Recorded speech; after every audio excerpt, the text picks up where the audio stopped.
Louis Sarkozy, le fils de notre ancien président de la République, l'a invité à participer à son podcast dans lequel il interroge des personnalités politiques. Alors, après Bruno Retailleau, après François-Xavier Bellamy ou encore Alain Minc, c'était donc au tour de Javier Milei.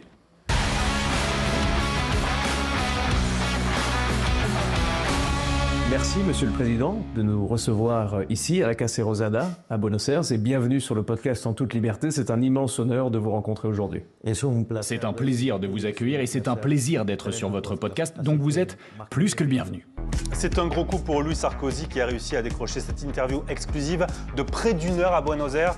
Et dès le début, le temps était donné.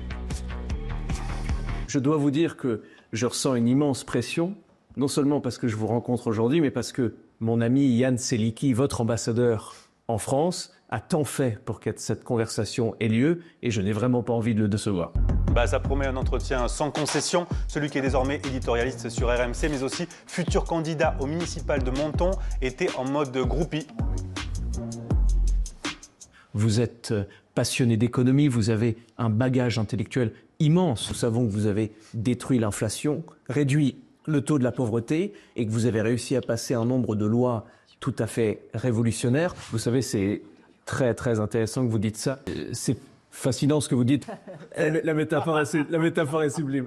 Bon alors autant vous dire que niveau question, Javier Milei n'a pas vraiment été bousculé.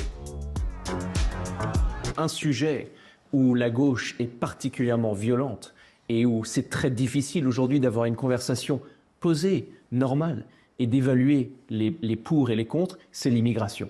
Et pendant toute l'interview, Louis Sarkozy a lancé de belles perches à Javier Milei, qui a ainsi pu aborder ses sujets préférés. S'ils sont intégrés dans la vie et dans les coutumes de la société dans laquelle vous êtes, alors il n'y a pas de problème.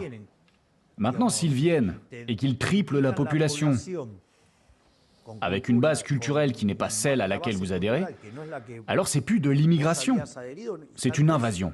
Inmigración es una invasión.